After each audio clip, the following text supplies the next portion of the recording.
Gautam Buddha, renowned for his wisdom, once emphasized the influence of our actions. He urged us to follow the noble path of sharing wealth, saying, "If you have little, give little. If you own a middling amount, give a middling amount. If you have much, give much. It is not fitting not to give at all." In this video, we delve into the profound teachings of Buddha on sharing wealth and the transformative power it holds in our financial lives. So friends, today I'll share a story that echoes the timeless wisdom of Gautam Buddha.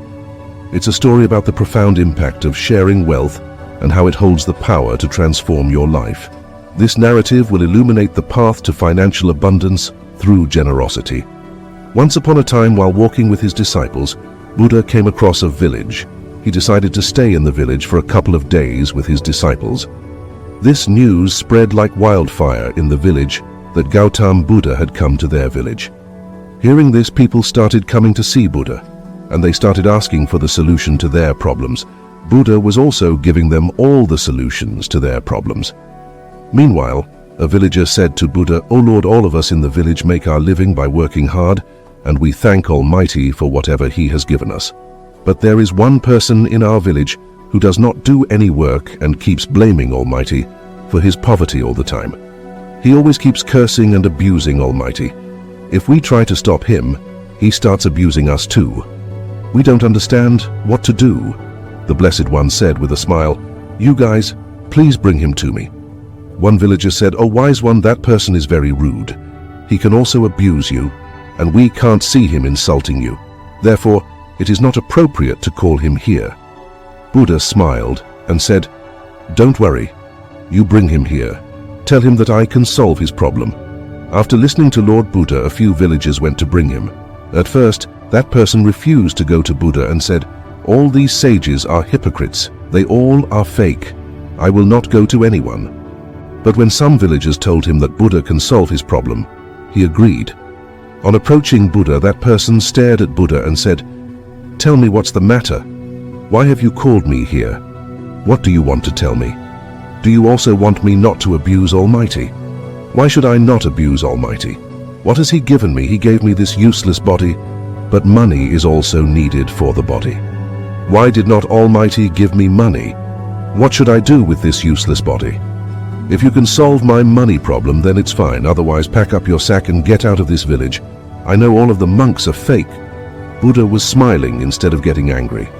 After hearing that person's words, Buddha said to the person, "My friend, I am neither asking you to believe in Almighty, nor asking you not to believe in Him. The cause of happiness and sorrow of a person is his own karma.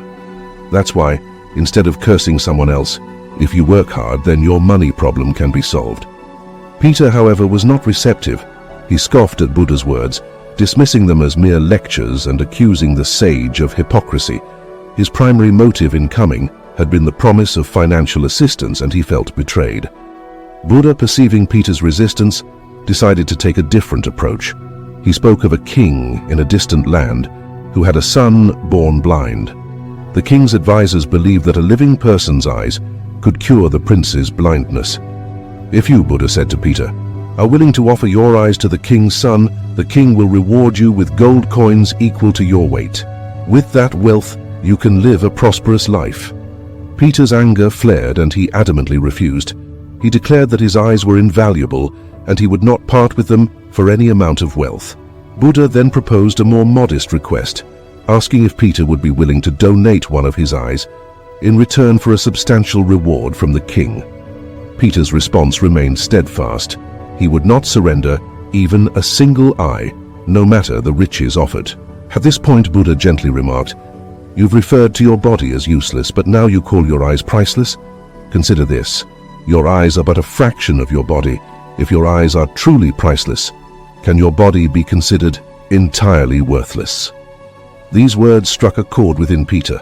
A realization dawned upon him, like a beam of sunlight piercing through the darkest clouds. Tears welled up in his eyes, and he fell to his knees before Buddha, sobbing. Buddha, with infinite compassion, lifted Peter and said, "Dear friend, nature has bestowed upon us this precious gift, our human body.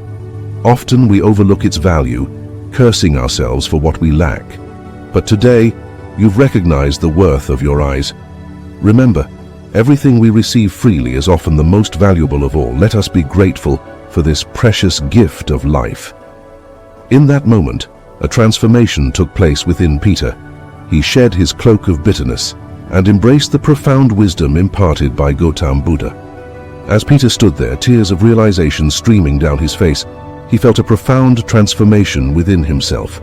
The weight of bitterness and resentment he had carried for so long lifted, replaced by a sense of gratitude and acceptance. He understood the invaluable gift of life and the importance of cherishing every moment. From that day forward, Peter became a beacon of positivity and generosity in the village. He not only worked diligently to improve his own life, but also extended a helping hand to those in need. His actions embodied the wisdom of Buddha's teaching. That true wealth is not measured in material possessions, but in the richness of one's heart and the willingness to share with others. Word of Peter's transformation and his newfound spirit of giving spread throughout the village, inspiring others to follow in his footsteps. The once divided and troubled community began to thrive, united by the principles of compassion and gratitude. And so, the story of Peter and Buddha's teachings became a timeless parable, reminding generations to come that the path to happiness and fulfillment lies not in what we possess, but in how we share and appreciate the precious gift of life itself. Peter's journey serves as a testament to the power of inner transformation and the potential for positive change that resides within each of us. In the end, this story teaches us that true wealth is found not in the accumulation of riches, but in the abundance of a generous heart and the appreciation of life's most priceless gift, the gift of being alive. As we come to the end of this Zen journey, I invite you to become an integral part of our Inspira Zen community. If you found inspiration in this story, support us by hitting the like button, sharing it with your friends, and leaving a comment below with your thoughts or any Zen stories you'd like to hear next. And for more moments of motivation and tranquility, don't forget to subscribe and ring the notification bell. Your engagement fuels our journey. Thank you for walking this path of wisdom and enlightenment with us.